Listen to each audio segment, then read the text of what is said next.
I heard that the number one indicator of whether you're successful or not, it isn't your race, it isn't the wealth of your family, it isn't the university or the school or the college or whatever you go to. It's actually the zip code that you're born in or the zip code that you live in. And the reason is because it's just who you surround yourself with. If you're around a group of 5 people that say, oh, we're going to start a business later, but then they just do absolutely nothing and play video games and go out drinking all day, you don't have a standard to set to where even if you don't do those things, there's no standard for you. There's no incentive for you to get better.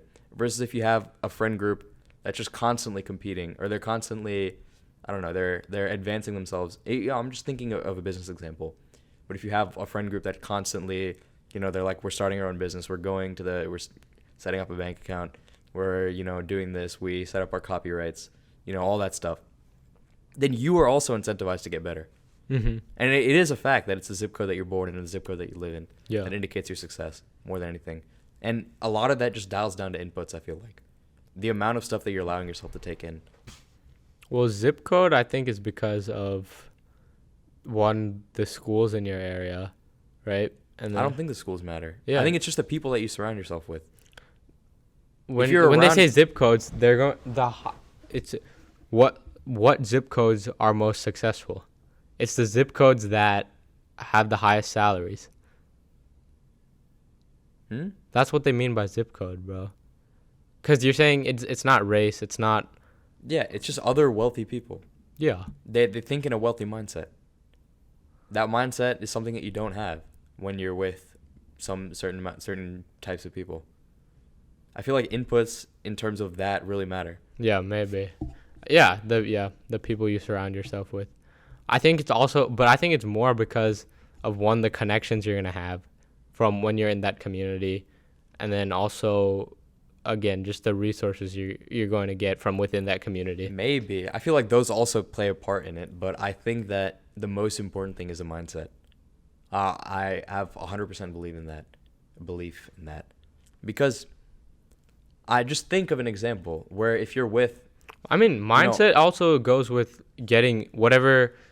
If you get lessons from the rich people around you and you see how they're making money, the loopholes they're using, all of that, I think that's what you learn from people like that. I think they go hand in hand. But also just the motivation or whatever. Like if you're with a bunch of friends that have fun by... the only example I can think of is playing video games. But there's a lot more. Mm-hmm. Like going to the movies or going to a bar or something. Mm-hmm. Your sense of what fun is and what's a good thing to do or what's the standard to hold yourself to. I feel like that's just not going to be the case. A lot of people, even in general, if you look at, you don't have to think of it as in a business sense, but in a political sense, a lot of people that are born in liberal areas become liberal. A lot of people born in conservative areas become conservative. And the exceptions to that usually lie because they get exposed to some online content. That's what I think. Mm-hmm. I think the internet would also, because that's also an input. Yeah. Nowadays. But remember in Gov, we learned that the number one influence is still your family. Mm-hmm. So I wonder how. Because from 0 to 18, you're just surrounded by these people. Yeah. So it's the internet that would push you the other way. But why? Yeah, I guess that makes sense. And I think that has to Why? do with, But wouldn't the internet affect everyone the same? Why is it pushing people in an opposite direction? Or you're saying the few that do change is specifically because of the internet? Yeah. Because the internet gives you such a wide range of options that you wouldn't be allowed to choose from before. Like if you see some dude with very excellent speech talking, Mm-hmm. you're from a left-leaning family and you see this very excellent speech right-wing dude, then you're gonna be like, oh, Maybe I don't disagree with him. Or maybe I disagree with him, but I like his manner of speech or something, and you just get into that. Or you see some random conservative dude talking about NBA or something, just a topic that you're interested in. Mm-hmm. And then when you click on that and you explore his or her channel a little bit more, you start, listening to the other things that they're saying or how they politicize the NBA a little bit. And then you start agreeing with that, right? Yeah, is that my water bottle? Yeah, it is. No, this one's mine. Okay, see it. Let me get a sip of water. My mouth is getting dry. Yeah, same.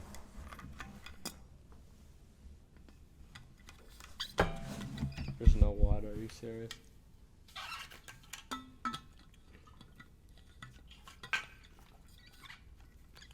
I don't even fill it up at school. I just wait till I get home. Okay. But, yeah, I think that's the case. The internet algorithm is just curated to whatever you happen to like by chance. So if you like a guy's topicality, like if you're, I don't know. Okay, this is a terrible example, but I'm going to say it anyway.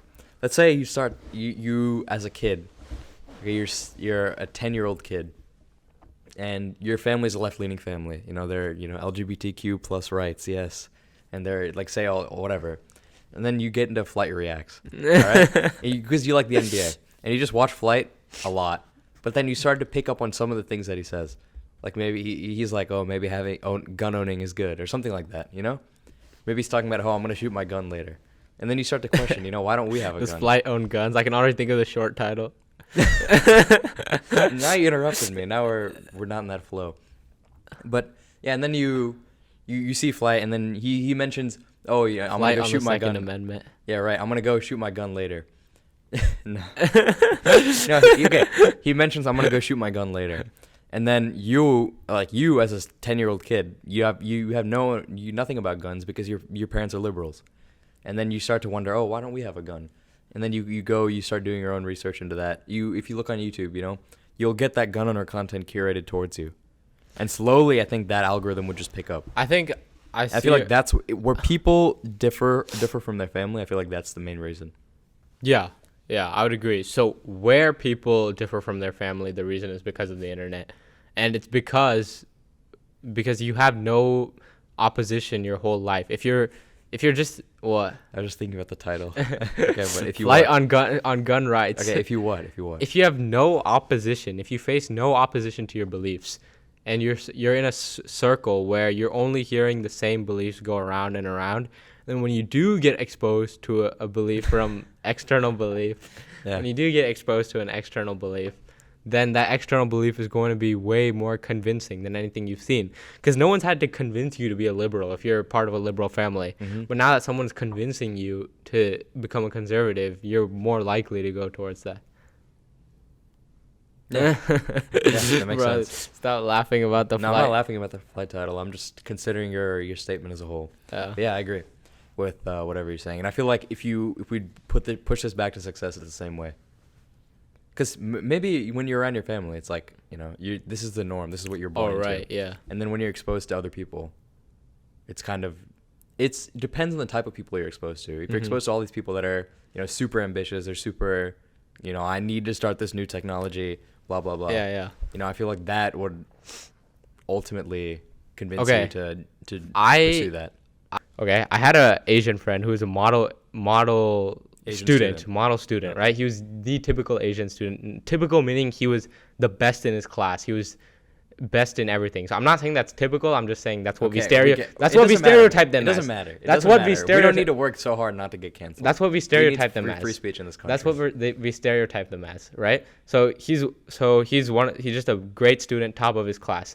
He was friends with this student, another student, who was his two brothers, right? Were not academically inclined at all. I think one of them didn't go to, or both of them, they're not academically inclined and they didn't do that well in school. I don't even know if they were above average, right?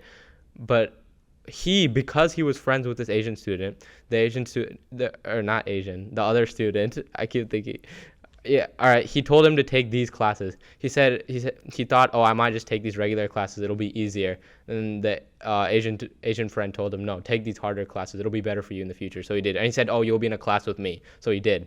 So he just pushed him to join these clubs and do these activities. And because of that, he did so much better in high school academically than either of his brothers. And he's going to have his entire future changed because of that one friend. And I know another guy like this too, right? But it just goes to the point that who you surround yourself with is so important. Yeah, I agree. I mean, the people that surround themselves with like all these party kids, I feel like will just end up becoming a party kid, like a guy that's 25 and at the bar. 100%. Yeah. But then also there's, You know, if you surround yourself with all these finance bros, I feel like there's a good chance that you just become one of those Wall Street chills. Yeah. You know, not to say any of that is bad. Yeah. 'Cause at the end of the day, it is the lifestyle that you chose. Yeah. But half of those finance bros are party guys as well. Yeah, I know. I'm not saying they're independent of each other. Yeah, I'm just saying, yeah. as in who you surround yourself with is Yeah, what yeah. you become. Yeah. And that's the example of the zip code thing. I guess that's what I was really trying to say with that zip code Yeah. thing. That But, makes more sense. Yeah, that's just what it is. Because Also, I messed with this volume a bit, I think. bro. Hello. Hello. Yeah, we're fine. Okay. Anyway. Yeah, that's what the number one indicator of success is or should be, because it's inputs. It's all a matter of inputs. It's what you let your brain hear, and then what it decides to put out as a result. Mm-hmm. And the people that you surround yourself with should always be, you know, I guess the people that are going to bring your brain to the next level, or at least they're pushing your brain towards the goals that you actually want to achieve. Because if the goals of you and your friends misalign, they can be great people, but your goals don't align, then that's going to deter you from going on your path as well. Yeah. Yeah, That's you want your that's goals my- to align with your friends. That's my 2 cents. And I would say even if you have friends that your goals don't align with, you keep them as your, I'm not saying ditch, you're not saying to ditch them. Keep them as your friends, but also have those people that you do align your goals with. These people, you can hang out with them for fun, but know that you're not going to, if you get really, really close with someone, because the two guys I was talking about were best friends, right? If you get really, really close with someone to that level, as in when you want to go hang out with someone, you go hang out with that person. That's when I think that's the kind of person where you want your goals to align, because both of you are going to have heavy influence on each other. But if you do have a friend who your goals don't align with, then know that one, his goals don't align with me, right? But then keep that in your head while you're hanging out with them. Just know that I agree. This is for fun. This is not my guy, meaning this is not who I'm going to. Not my guy. No, I feel like you should be more selective of what you, like, you can't just let them say whatever they want and just take it as without questioning it by yourself in your own head. When they say something, be like, okay, that doesn't align with my goals, right? I mean, and then it doesn't have to be that direct, Yeah. but just I'm saying if you keep that notion in your head itself, like that this is one group of friends and this is another. Or like don't take influence from these people, even though you're hanging out with them to have fun. Yeah, I'm saying, but if you differentiate your, I'm saying that's what you should think to yourself. What? Don't take influence from these people. Yeah, sure. You can think that as well. But I'm saying if you differentiate these two groups of friends, as in one, these are the kind of people who align with my goals, and these are the kind of people I don't align with my goals. When you say that to yourself in your head, and then you go hang out with a person you don't align yourself with, you're not going to take influence from them. Yeah, and subconsciously. Also, I feel like there's something that you can learn from every person. This is also another belief that I have. So instead of focusing on everything, you should just take the parts of what you want to learn. Like if you have a friend who is just an absolute waste man, but he's just super charismatic. Yeah. You're not absolute waste man, you know what I mean? Yeah. But he's just super charismatic. You want to try to learn that attribute instead of the whole picture. I think that comes with knowing what your goals are. Yeah, if you know what your goals are, then you're not going to take influence from the best. It doesn't necessarily have to be you're hanging out with this person for fun or whatever, because you take influence from anybody. Either way, it's just a subconscious thing. Yeah. There's something you like about that person. But you'll take less influence if you know what your goals are. Yeah, I feel like what you should do is you should specify what you should be taking influence from. Yeah. In any person. Like if there's someone whose goal is to be successful and they keep starting new ventures and stuff, you should take that influence from them, their mindset. And then if there's somebody who's super charismatic, whose charisma is off the charts, you should take influence from that person on that. And if there's someone that's super good with comedic timing or something, you can take that influence as well. If there's an attribute that you like to have, I heard this saying, if there's an attribute that you'd like to have, you should surround yourself with a person who carries that attribute. Yeah. And carefully observe how they do it. Yeah.